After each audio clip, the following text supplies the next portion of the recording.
Hello, everybody. I'm Will, And I'm Kristen. and this is I'm watching the White Lotus, Season 2, Episode 3. Bull elephants. I'm having so much fun with this. Me too. Honestly, and this isn't a challenge, theater, TV gods. I don't think there's anything it can do that will lose me, because I don't really care about the mystery. Sure. I am just loving weird character drama. Yeah. I don't know I don't know if it's an age thing or a socioeconomic thing, but I don't know when I became just like weird interpersonal drama. Well, we have not reached any kind of socioeconomic level.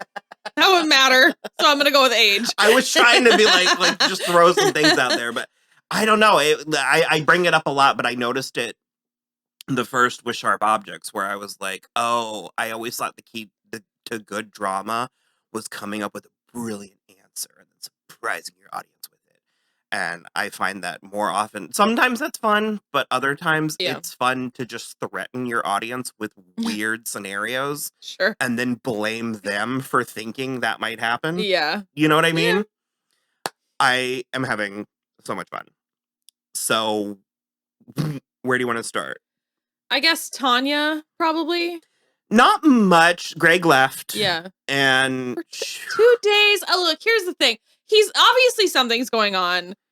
I don't buy his story 100%. Well, no, I stand by what I said last week, because I was like, I know these shows enough to be suspicious that that I'm sort of like, I don't think it's what we think it is. However, he's using the language of love when he's talking to this other person.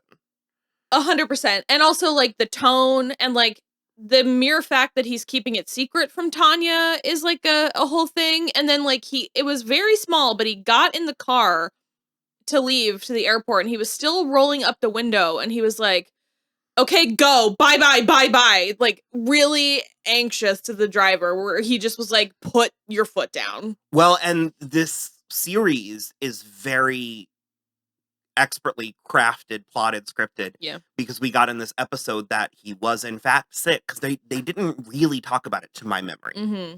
Yeah, I don't think they talked about his illness, whatever it was. Not to my memory. I don't remember the show acknowledging it. Yeah. Really until this point. And it in the conversation, she was like, well, ever since you found out, you had more time than you thought. Yeah. And that's just so illuminating to their whole situation, that he was like, well, I'm gonna die. She seems fun, like crazy in a fun way. Like, with a lot of money, maybe I can die in comfort. Well, she like bared her soul to him. So I don't know. I think I just feel like he should have seen this coming. You know what I mean? Like, she's but not kind of an open book. Well, so I don't know. And so she moped pathetically around. Well, she had the traveler woman, the psychic, come, and I think she should have let her do her thing. Yeah. Because I think, as Tanya herself said not 20 seconds before, she's the real deal. Yeah, Tanya. I don't know what to do about. I don't know what to do about girl Tanya. She's really. There's so much, and she just is so pathetic. Like, it's very, like, the exact example of someone who has too much money and she can't interact with people. She can't interact with Portia. She doesn't know how to talk to staff. She doesn't know how to be alone with herself. It's just like to the point where she's going to take a nap after the tarot reading, and Portia is like, okay, bye. And she's like, well, you can't leave. Just sit in the living room. And be near me. Psychotic. It is funny, because I did wonder after the first season, I was like, I don't know, is this like a character and a shtick that we can revisit? Like, is there more here? And kind of. Yeah. It's interesting. And they're not over-relying on her, which I also think is very interesting, because I think our focal point is the two couples. Yeah. Is Harper and Ethan and Cameron and Daphne. Mm-hmm. I don't know that I'm ready to get to them yet. Not much happened with, the DeGrasso clan. Albie is not, there were several themes I noticed in this episode. One is you can't be something unless you are that thing. If And you don't have it in yourself to be like that kind of man, then trying to be that kind of man is like putting on your dad's suit. It so doesn't then what's fit his you. issue? Because Here's what I'm getting from him. Is it that him and Portia just aren't evenly matched? He doesn't make her hot. But she likes spending time with him because he's nice. But then this is going to turn him into his dad because it's a very, well, nice guys finish last, so I may as well fuck the prostitutes. Mm-hmm. That's what's going to happen to him. Because she's absolutely going to go back downstairs and fuck that British guy with the sensitive nipples. Am I wrong? No, I just, because I guess that's my thing is I don't think, in spite of the couple of, like we said, pink flags, tiny little pink flags, I don't think he's doing anything wrong per se. Like, so he's not doing anything wrong, but he's not doing what he's doing right. He's not doing it right. And again, it's like what you said, he's trying to be something he's not. But I mean, even before, like how they met, it was very organic. Sure, it was very natural. Like my point is that I don't think he is this like weird milady, nice guy incel thing. I think he could become it. And so I'm sort of like, well, so then what is the issue here? Is it just that if he was going to have a vacation girlfriend, he needs someone more his speed and Portia's not it? Or potentially. Also, I would argue he's certainly not an incel because I'm sure he cleaned up at Stanford, but he is absolutely a milady. Absolutely. Because that's, I think, what and also he feels like a serial monogamist, so a vacation girlfriend doesn't feel like, that's not correct. He's also in the middle of like a family free fall, like a family crisis free fall. Yeah. And he's sort of, it's like maybe vacation girlfriend isn't what that should not be your priority. I think he also already knows about what his dad is doing, that he's with these sex workers with Lucia and Mia. I think he knows that. And so for then his dad to be like, well, hey, if you talk to your mom, just tell her I really miss her, and like, blah, blah. And when he started out his response to that by saying, you can't, there's no fixing this. You have to change. And I'm like, I wish you had just said there's no fixing this, because as long as he thinks he just has to change, then it's also riddling him with this guilt. If this is just who he is and he is like a sex addict and he can't be faithful and monogamous, then trying to put himself into that box is not going to serve anyone, specifically not shrieking Laura Dern on the other end of the phone. So that's sort of the thing for me, where it's like, you've already ruined your life and your marriage. Why are you trying so hard to put yourself back in this box, especially when you are in Europe, away from the eyes of your wife and daughter who seem to have the biggest problem with it? Mm-hmm. Like, you're trying too hard in a moment that doesn't require that. Yeah, and that Godfather scene was just, ugh. And that, what you were saying, coupled with the Godfather scene, brings me to my second point and my second theme of the show, seems to be just do what you want to do. Yeah. Don't play the game. Especially don't play the game the way you think you should. Right. Actually do what you want to do. And it seems like so far Daphne's the only one even remotely winning. And 100%. I think that could be foreshadowed by her opening the series. Yes. On the beach, pleased as punch. Yeah. Alone. Because she's just doing what she wants to do. I think she is fantastic. I've said it the whole time. I like Megan Fahey because I watched The Bold Type.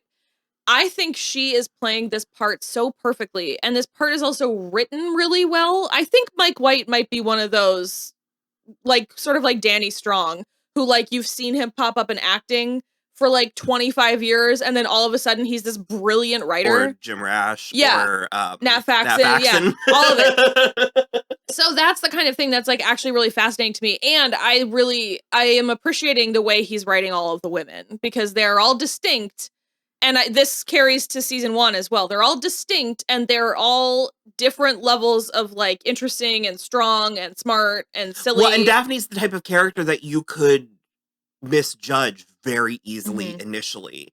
And where the real her is not the exact opposite, I think many people would not give her as much credit as she Mhm. deserves. She's different in public. Like, when the 4 of them were having breakfast at the beginning of the series, she was, like, brighter and a little bubblier than when she and Harper were alone together that night. And One of my favorite she's still jokes. herself, but it's the real her. It's not the face she's putting on to the public. I just love her. I think 'cause she's so great. But it's that thing that I was saying where it's like, you can't be the thing if you're not the thing. I think And she's the thing. she's the thing. So She's that's the why thing. she's one of the few who can actually do it. Because when she, like, they were talking about Ethan, because meanwhile, and we'll get to that, Ethan and Cameron are partying it up with. Well, before that, they were just being that was They were so just brilliant being boys. that she wanted to go to this place and he wanted to do whatever Jet skis. mind games he was playing with Ethan. And so she just books a palazzo. Harper like goes with her, and I'm glad Harper didn't fight her. Me too. I think that they need. I think that Harper could learn from her. I don't know if I think Harper is there. I certainly don't think so yet. Maybe tomorrow she will be. I think if Ethan and Cameron both make it out of this vacation, if neither one of them is the body, then I think Harper will, like, could get taken under the wing of Daphne. But I think if Ethan's the one who died, then no. That'll bum me out. Yeah, I agree. Because again, you can't be the thing if you're not the thing. Yeah. And it's Well, I said during the episode. He did not have no, sex I with know, Mia. and I'm glad, and also I think Mia helped in that regard because she's also barely. Well, she hasn't done anything barely yet. a hooker in her own right. Yeah. She hasn't had sex with anybody for money yet, so. But I think that was really interesting. It did bum me out how I don't know. I mean, I threw down the word Olympians like 2 episodes ago, and yes, I know this is Italy and not Greece. It's fine. I think Cameron and Daphne can play the game. Well, they can. They just can play the game, and also they both are aware that they're playing a game. Exactly. Yeah. Well, where it's like, okay, so at a certain point, it's like it's not necessarily a status symbol, but it's sort of like a requirement where, like, he's successful enough that he needs a wife and 2 kids.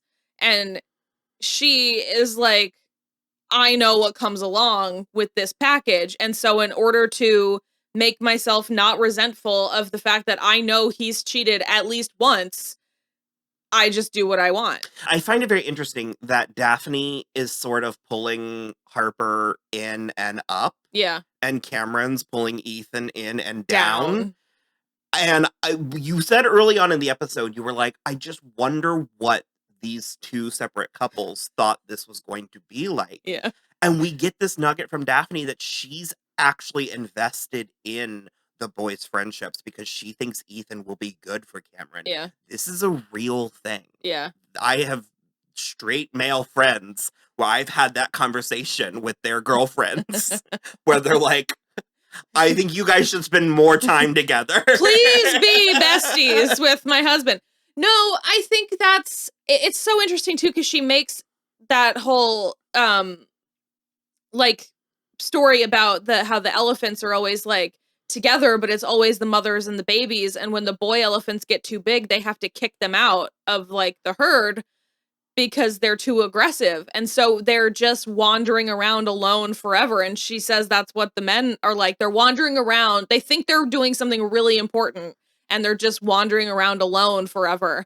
And I thought that was hysterical because then it smash cut to the Ethan and Cameron playing chicken on jet skis with each other. But it's a brilliant take, like a brilliant sort of evolution from this talking point that is sort of being parroted around like certain people where like I feel it's so hard to be a man these days. Ugh.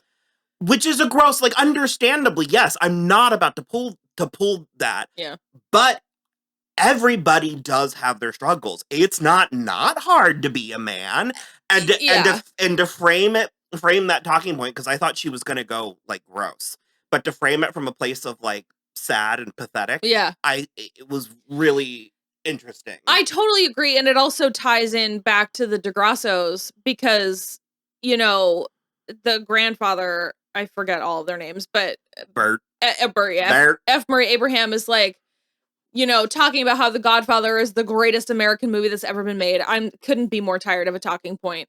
And just like their conversation about how, like, whether or not the fantasy of like having that kind of life came first, or if it was like because people talked about it, you have the men fantasy. are that way, so the fantasy caters to them, versus men behave that way because there's this fantasy. Exactly. And I'm sort of like, it's sort of a chicken and the egg thing, but at a certain point, these are the points where I'm like, Albie is sort of a good, like mostly a good guy, because he's like, at a certain point you have to stop perpetuating that fantasy. I think is the reason. He's capable of it, but I'm afraid he's going to learn the wrong lesson from this issue with Portia. He is. I can guarantee it. It's tragic. It's like watching a slow motion car accident sometimes. Because the thing is that he's smart enough to know what he's talking about in that manner, where he's like, you are just longing for a bygone era where you could do and say whatever you wanted with no consequence. So he's smart enough to say that. But I think he's not smart enough to be like, well, I was nice to this nice girl in Italy and she rejected me for like a himbo with sensitive nipples. So obviously nice guys can't win. That's what's going to happen. We did get a little bit more Valentina. We opened and we didn't close with her, but towards the end, though. Yeah. It's interesting. It's deliberate. They're showing us these scenes of her going to get coffee and the men ogling her, or the man ogling her. Yeah. And then having lunch and feeding the kittens. We don't know where they're from. Yeah. And then this interaction with Isabella, who may or may not have been hitting on her. I'm unclear. All I'm saying is if several of these characters just got a little bit of head, everything might be better. Everything might just smooth out, you know? Well, because there was that really, really fascinating little vignette of a scene where Daphne went to get money out of the ATM and Harper was left standing alone on the streets of Noto or wherever they were. And it was like the way it was presented as if she could feel the men looking at her. So that's one of my favorite things about the show. And I said it in season 1. And it was a fantasy. I was going to say, did that really happen or not? So I think some of it was real, but then once she felt the eyes of like 2 men, it felt like there were only men around her. Because I said this in season 1, I was like, it threatens you like it's gonna go to a magic place. Yeah. Like a sci-fi fantasy place. And it never fully does, but it leaves you uneasy. And there were a couple of those. And there's also, I'm glad we said this because I haven't mentioned it yet on camera, but there's been 2 or 3 incredibly ominous shots of like some formation on a cliff with like a bird flying. Yeah. Usually in like Dutch angle or like when we saw the volcano erupting. I don't know. It's those little flourishes that are just uncanny. They're just on the periphery of, I'm like, did that really happen, or was that just... Here's the other thing, too. I think that moment with Harper on the street with all of the men, it's an interesting... Well, she was noticing her power. Okay, sorry. Exactly. Did I take it from you? Sorry. Well, I have more to say, though, because what's interesting is that I think it's because she's not with Ethan. Because he makes a comment... Micromanaging him. Well, but he makes a comment, too, about, like, it's hard to get sexy when you know everything about somebody and you've seen each other on the toilet, which I have a whole rant I could go on. I'm going to save it. Do not watch your partner on the toilet. Let some things be private. Just close the bathroom door. I'm begging you. So, leaving that aside, I think what's interesting is that while he's doing this stuff with Cameron, she is, because she's not with him, and I think specifically because she is with Daphne, who owns her power very specifically, and doesn't, and seems very aloof and above this, and doesn't notice the men looking at her, to the exact point where the guy was like, "Will you marry me?" And she just said, "No, grazie," and walked away. Hilarious. And so I think there was like a very deliberate set of circumstances that brought her to this place where she was like, "Oh, men find me desirable." Because she also tries to have sex with Ethan. She like wakes up early, gets ready, puts on lingerie, and waits for him in bed to get home from his run. And I like Ethan. I stand up for him, but I was like, dude. It was like he had blinders on. Yeah. Like he didn't even look at her. He just was like, "I'm surprised you're awake." And she literally said, "You're always horny when you get home from your runs." She's trying. And so, because I was a little iffy on this Aubrey Plaza character at first, but she's trying. And so I think that scene in the Palazzo was like very important. Also, or Piazza. I adore a female character that doesn't exist to be liked. Yeah. Mm-hmm. Like the artist who has the nerve to make an unlikable female character. Mm-hmm. I just think it's wonderful. I think it's so defiant. Yeah. And don't take the wrong thing away from what I'm saying, because it's like I don't think she's unlikable, but she's challenging in a way. Yeah, she's that presented mainstream in that way. audiences. Yeah. It's the smile more. You're so pretty, and I just love when we get characters, especially female characters, that are sort of weird and neurotic in their own right. I agree.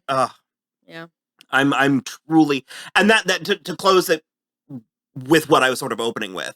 Of course, there's things they could do that would make me turn, or that would lose me. But my point is, I came to this for like a psychosexual character drama, and it's giving me that, and I'm pleased. So I don't really like the mystery. It's just sort of it's incidental at confetti. This point. I mean, So the only other things are Mia is still flirting around with the piano guy, Giuseppe, and he's like, "I could like basically if you have sex with me, I could hook you up with like music people." And then, but this is the whole thing. Sorry, this is the whole thing. That's one of the places where I'm like that second point came into mind where I was like, if she is going to sleep with him, she needs to do it because she wants to, regardless of whether he's going to introduce her to people or not, regardless of whether she's even all that into it. Like, if she's going to do it, it's because that's a threshold she wants to cross. Sure. And that's what I'm hoping we're moving towards. Sure. I get that. Yeah. We also finally tapped in Tom Hollander, who was making eyes at Tanya from across the restaurant. And then Albie's dad was eyeballing literally every woman in the bar before he finished his brandy and went upstairs. And he also told Lucia and Mia that they couldn't hang out anymore. Dominic, right. Dominic, yeah. He dismissed them. So, okay. I'm loving it. I can't wait for next week. Me too. Like and subscribe, soimwatching.com, Patreon, Venmo, Cashapp, all those things. And hope you have fun. And we hope to see you back. Give us a thumbs up. It helps the best. The best. Blah, blah, blah. Blah, blah, blah.